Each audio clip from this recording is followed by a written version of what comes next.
Hey everyone, welcome back to Shop Dog Fabrication. So today we're here to do some maintenance on a snowblower. Fall is around the corner. It's kind of a rainy, crappy day out anyway. Don't feel like working on the car today, so I'm going to do some much needed maintenance on the snowblower. So we picked this up about 4 or 5 years ago, I think now, from a couple. They were the original owners. No longer needed it. They were downsizing. So this is a Yardman 8-horse, and all I've ever done to it really over the last 4 years, to be honest, is just put oil in it and spark plug, change the oil, put a spark plug in it, and we just ran it. So looking at the manual a little bit, there's probably a few things I do need to take a look at and lubricate. They're supposed to lube up the wheels. Apparently there's like a plastic on there and should lube those up. Probably should check the belt to make sure it's good. There is a couple bearings on the auger area that I have not lubed up, so I'm going to do that. And then just check everything over to make sure everything's just secure and tight, in a good working condition. And then there's several rust areas on here. What I'm going to go ahead and do is take a wire wheel, kind of clean them up. I'll take some blue tape, cover up the stickers, give it a fresh coat of red paint so she looks a little better, and just kind of keep it in good shape. But I'll do all that. I'll do the rust repair afterward. If you guys want to watch and see what I do for that, stick around and watch it. I'll kind of time lapse it a little bit. But the key things are, what to lubricate, how to disassemble a few things, how to check them and inspect them. I'm going to go ahead and change the oil on it as well. We'll check the plug, that kind of stuff. So anyway, let me get the camera set up in a different position here. And that way we can get this set up, and we'll start tearing it apart, inspecting it, lubing it, and do all that kind of stuff. All right, so the first thing I'm going to do is take a look at the belts. Now the belts are behind this black plastic cover. There is a 3/8 inch fastener right in this area and another one on the other side. So there's only two 3/8 inch fasteners. And we'll pull this little plastic cover out of the way. And now you can see there's actually 3 belts here. So one here, and then it runs the 2 here. And basically you'll engage these as you press your auger control. So these 2 are for your auger control. As you can see, you press it, it kicks on. And this one here kicks on for your drive control, for forward or reverse. So the single belt is for your drive control, forward, reverse. And the dual belts are for your auger control. So what do I want to look for? Well, I want to obviously see if these are worn out, the pulleys are damaged, anything's going on there. Looks like all my pulleys are in good condition. So it looks like maybe this one is a little loose. So this little tensioner, and if you notice right there, see how loose it is? So that bolt right here is backed out a little bit. So I need to tighten up that bolt. Otherwise, looking at when I was inspecting it, everything else was in good shape. In the next year or two, I'm going to have to replace all 3 of these belts as preventive maintenance. I'm going to go ahead and leave them on here for now, and I'm just going to go ahead and tighten up this one bolt because, like I said, that's not supposed to be that loose. For my forward reverse, so I'm going to go ahead and tighten that, double check, just to make sure that nut is tight. But other than that, the belts don't look horrible. They are definitely glazed. So at some point in time, I'm probably going to want to replace these belts because they are pretty glazed over. As you can see, as you engage here, the outside of this belt is going to ride on this. It's nice and shiny. That's why I'm saying it's kind of getting glazed over. At some point in time, there's going to be some belt slippage. But overall, like I said, they look pretty decent shape. So I'll probably go ahead and let these go for another year. But I just wanted to inspect them. And for right now, I'm going to go ahead and leave the cover off. You can see, you know, this is a bunch of that rust area I was telling you about. So I want to go ahead and leave it off so I can clean this up and eventually kind of paint this. So anyway, the belts look to be good. The springs look to be in good shape. The springs are not broken. So, all right, that was just the first thing I wanted to double check to make sure all this was in good condition. All right, everyone. So the next thing I'm going to do now is I'm going to grease the wheels. So you have 2 pins, one on either side. Basically, you flip the pin over, slide the pin out, and your wheel will slide right off. You can see here is the plastic that they're talking about. You know, there's basically a plastic sleeve in there, and then you can see basically the metal shaft, and you can tell that, you know, while it is pretty clean, I'm going to go ahead and put a very thin coat of grease on here. Just rub a little on. Make sure I get the whole shaft coated so that they'll, you know, protect the shaft from rusting and getting real bad. Also, though, to allow the plastic here to slide nice and easy onto the shaft.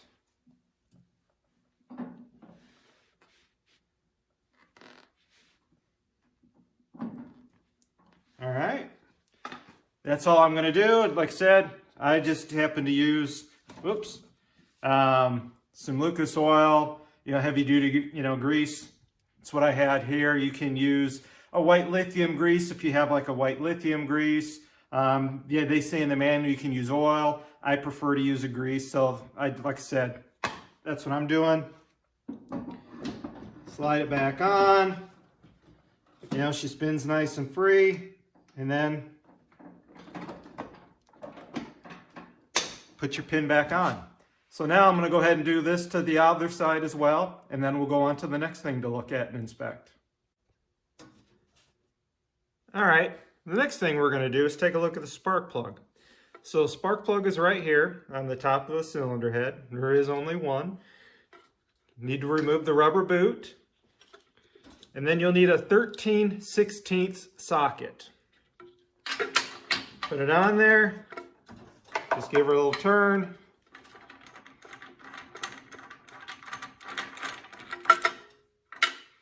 And pull her out. Now, this plug is in good condition. You can see I've got a pretty nice little gap here.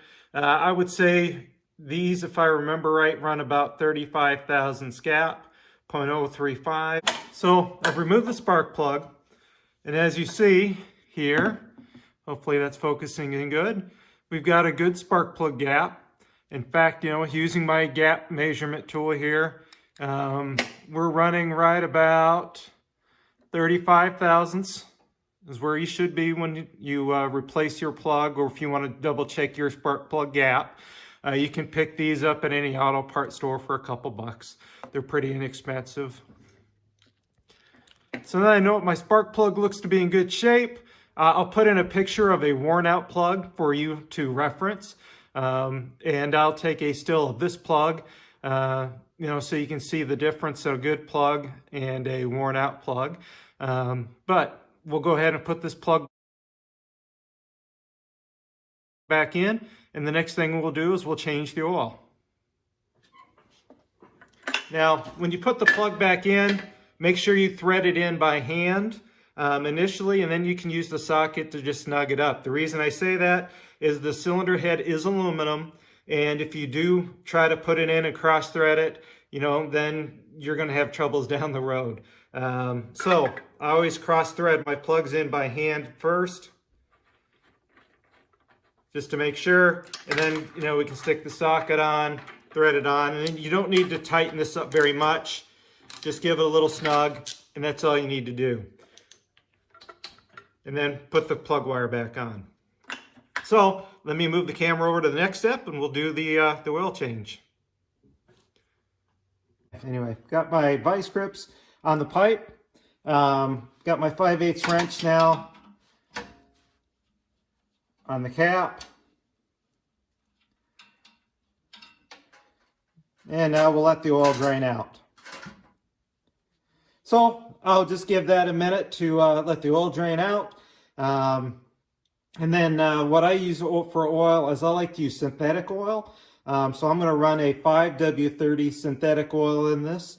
And I believe it takes just a little over a quart of oil.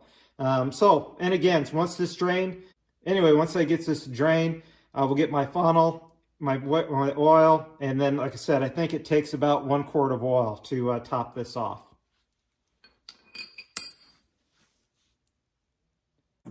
All right, as you can see, guys, there's probably, I don't know, maybe a quart or so in the drain pan. So now what I'm going to go ahead and do is put a quart of oil in, and we'll double check the dipstick and see how we look. All right. So as you guys saw, I had about a quart of oil or so. Again, we're at the front of the engine. Here's the snow chute. This is where that plastic cover would be. I have it off right now because I'm going to do some rust repair. But I'm running a 5W30 synthetic motor oil. So I'm going to go ahead and add a quart here. There's only a quart left in this jug. So we'll fill this up and then we'll let it settle in.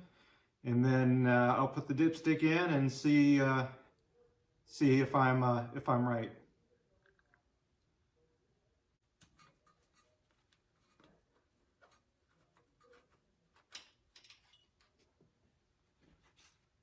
Yep, and there we are.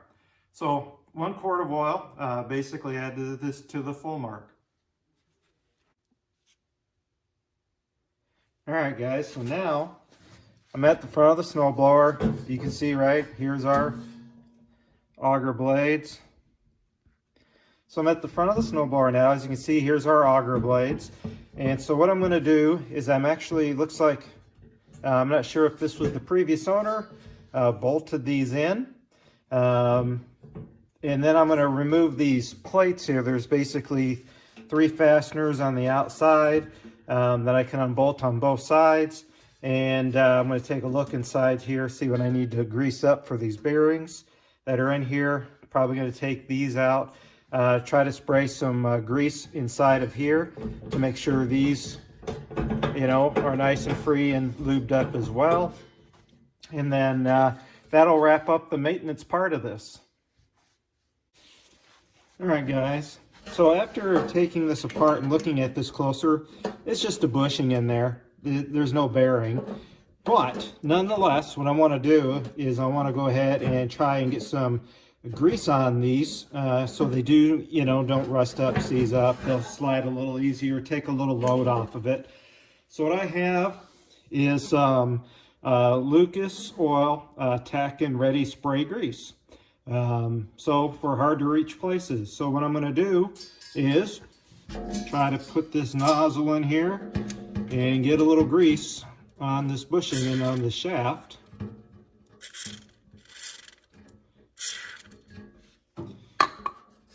So that it will spin a little freer in there.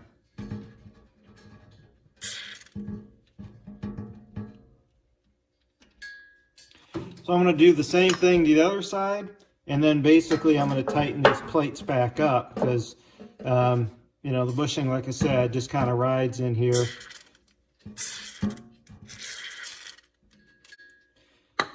And that's basically the maintenance part of it.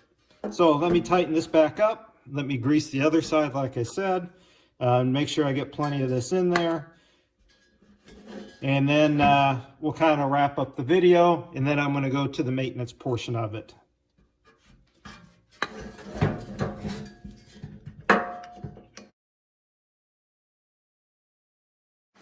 So hey guys, I hope this little video helped you with some of the basic maintenance stuff to do to your snow thrower. The other thing I would recommend you do too is do what I call a nut and bolt check. These things rattle around a lot, right? Just go around any fastener that you see on the outside of the engine or anything, just to, put a wrench on it, just make sure it's tight. These things rattle around, bang around. You know, with the auger spinning around, you know, stuff happens. So I would recommend doing that as well. Now, if you want to stick around and watch, I'm only going to do a basic wire wheel on my electric cordless drill, clean up some of the surface rust. I'll probably put on here like a rust converter, spray it, let it set up, and then I'll, you know, tape off the stickers, and then I'll just spray some red on it. You know, I can just do a little time lapse. If you want to stick around, that's strictly up to you. If not, you know, that's basically all I'm going to do. Maybe I'll just throw in a few stills of, you know, how it looks when I'm doing, and then go from there. So I hope this helped you out. You know, like I said, with some basic maintenance things to do to your snow thrower. There's not a lot to do to it. You know, basically lube a few things up, check some fasteners, double check your belts to make sure they're in good condition. Like I said, probably in the next year or two, I probably really should replace mine. Do the simple oil change, check your spark plug, you know, and then just check your cables to make sure those are adjusted properly. You know, mine didn't need anything. I really didn't touch on that, but you know, there's really only about 5-6 key steps to do for some snowblower maintenance. So again, guys, I hope this helped you out. Thanks for taking the time to watch, and I hope you guys get out in your shop and do something. So have fun, take care. Thanks for watching.